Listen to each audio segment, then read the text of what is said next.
Shalom Unstoppable Generation, to love and to be loved. Ternyata ini adalah sebuah bahasa yang kita sebagai anak muda seringkali salah mengerti. Yuk kita sama-sama baca dari Yeremia 31 ayat 3. Dari jauh aku menampakkan diriku kepada mereka, hai umat Israel. Sejak dulu aku selalu mengasihi kamu. Dan untuk seterusnya aku akan tetap menunjukkan bahwa aku selalu mengasihi kamu. Dari terjemahan New Living Translation dikatakan, Long ago the Lord said to Israel, I have loved you, my people, with an everlasting love. With unfailing love, I have drawn you to myself. Ternyata ada sebuah bahasa cinta yang berbeda sekali dari apa yang kita mengerti. Mungkin kita sebagai anak muda, apalagi perempuan ya, kita ngertinya kalau kita ini dikasihi, kalau kita ini dicintai, maka akan ada bunga yang baru setiap harinya. Maka akan ada coklat yang diberikan saat hari kasih sayang atau apapun itulah bahasa-bahasa anak muda yang kita mengerti. Tapi hari ini Tuhan punya bahasa yang berbeda tentang apa arti daripada to love and to be loved. Dikatakan, I have drawn you to myself. Ternyata bahasa cinta Tuhan itu adalah drawn you to myself, ditarik untuk mendekat. Dan aku pelajarin dari kata drawn itu artinya adalah to pull, untuk ditarik. Atau hunting, untuk diburu. Dan yang ketiga adalah bridge, sebagai sebuah jembatan. Yang keempat adalah direct atau sebuah arahan. Dan yang kelima adalah reach. Ternyata bahasa cinta Tuhan adalah sebuah tarikan untuk mendekat. Bahasa cinta Tuhan adalah sebuah kebenaran yang seringkali memburu hidup kita. Dan saya tahu itu rasanya tidak enak diburu dengan kebenaran. Tapi itulah yang akan menyelamatkan kita. Yang ketiga, bahasa cinta Tuhan adalah iman yang menjadi sebuah jembatan akan segala sesuatu yang mustahil. Mungkin seringkali kita punya pemimpin yang mempunyai sebuah level ekspektasi iman yang sangat tinggi. Tapi bahasa cinta Tuhan adalah sebuah apa? Sebuah iman yang menjadi jembatan akan segala sesuatu yang mustahil dalam kehidupan kita. Jadi kalau kita itu dapat sebuah tugas yang kesannya mission impossible, percayalah itu adalah bahasa cinta Tuhan. Dan yang keempat, bahasa cinta Tuhan adalah sebuah didikan yang mengarahkan kita. Seringkali sebagai anak muda kita sangat tidak suka dididik. Karena kita merasa kita ini jadi orang yang bodoh, kita ini harus diarahkan dan kita nggak suka yang namanya diarahkan, dididik. Tapi itulah bahasa cinta Tuhan. Bahasa cinta Tuhan adalah sebuah didikan yang akan mengarahkan kita. Bahasa cinta Tuhan adalah anugerahnya yang ribuan kali menggapai kita dari setiap lumpur dosa. Kita sering sebagai anak muda kita ngerasa kok kita nggak layak ya. Aku mau pelayanan lagi tapi aku habis buat kesalahan gitu ya. Terus kita nggak mau. Aku gak mau lagi lah pelayanan. Tapi bahasa cinta Tuhan adalah sebuah second chance yang diberikan kepada kita. Dan itu yang menarik kita dari lumpur dosa. Mau kita merasa kita gak layak. Mau kita merasa kita ini gak mampu. Percayalah itu adalah bahasa cinta Tuhan. Karena cintanya akan menggapai kita. Reach, mengulurkan tangannya untuk sekali lagi mengangkat kita dari setiap lumpur dosa. Dan yang kedua, Tuhan sudah melakukan bagiannya.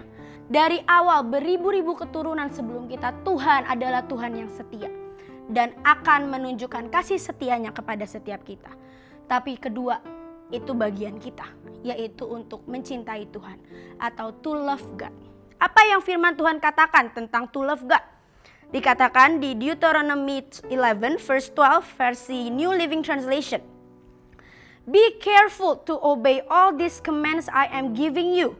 Show love to the Lord by walking in His ways and holding tightly to Him. Ternyata cara kita bisa membalas semua yang bahasa cinta yang Tuhan berikan kepada kita. Kita bisa balas dengan apa? Mencintai Tuhan dengan benar. Bagaimana seorang anak muda kita bisa mencintai Tuhan dengan benar? Yang pertama, walking in His ways atau berjalan di jalan-jalannya. Yang kedua adalah hold tightly to Him, berpegang erat kepadanya. Ini bicara tentang sebuah journey, ini bicara tentang sebuah path, sebuah jalan, sebuah kebiasaan, bahkan sebuah alur kehidupan kata firman. Dan ini yang seringkali kita harus mengerti dan pahami.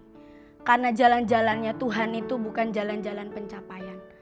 Tapi jalan-jalannya adalah sebuah jalan-jalan kebenaran yang sekali lagi mengubahkan kita dari setiap apapun yang masih salah dalam hidup kita.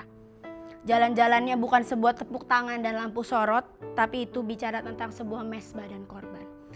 Setiap kali kita mau melakukan sesuatu, mari kita balas Tuhan. Balas setiap cintanya. Mari kita berbincang dengan Tuhan dengan sebuah bahasa yang Tuhan mengerti. Jangan berikan sebuah bahasa yang Tuhan tidak mengerti. Tapi berikan sebuah bahasa yang Tuhan mengerti. Yaitu adalah apa? Bicara tentang mesbah, korban. Bicara tentang mencintai dan memeluk erat setiap didikan. Karena berjalan di jalannya akan membuat kita mencintai Tuhan dengan benar. Sekalipun itu susah dan menyakitkan. Ada momen-momen di mana setiap kali teguran itu datang dalam hidup saya. Setiap kali ada sebuah didikan, ada sebuah kebenaran yang diberikan dalam hidup saya. Saya menjadi orang yang memilih untuk kabur. Saya ini tetap anak muda, saya pernah kabur waktu dididik. Saya kabur 6 bulan dan saya tidak mau ketemu pemimpin saya. Setiap kali pemimpin saya ini pakai mobil warna merah, setiap kali saya melihat mobil merah itu, saya akan melipir dari tangga belakang. Melipir dari tangga, saya akan mencari 1001 cara untuk tidak bertemu dengan pemimpin saya. Karena buat saya, memeluk kebenaran, memeluk setiap firman itu sangat menyakitkan. Dan saya menghindar dan saya memilih untuk berjalan di jalan-jalan yang salah. Tapi sampai akhirnya saya tahu saya nggak bisa lagi seperti itu. Dan saya memilih untuk datangin pemimpin saya. Dan saya sekali lagi mengizinkan kebenaran itu ada dalam hidup saya. Sampai hari ini kebenaran itulah yang seringkali menyelamatkan saya. Kebenaran itulah yang seringkali memerdekakan saya. Itu menjadi sebuah meterai yang selamanya ada dalam hati saya. Sampai kapanpun saya akan ingat bahasa-bahasa cinta Tuhan yang Tuhan kerjakan. Mungkin itu lewat didikan, mungkin itu lewat apapun yang kita alami. Tapi itu adalah bahasa cinta Tuhan. Dan mari setiap kali kita mendapatkan sebuah bahasa cinta, kita mendapatkan sebuah didikan, teguran, mari kita embrace, mari kita peluk kebenaran itu sampai kebenaran itu mengubahkan. Terima kasih, Tuhan Yesus memberkati.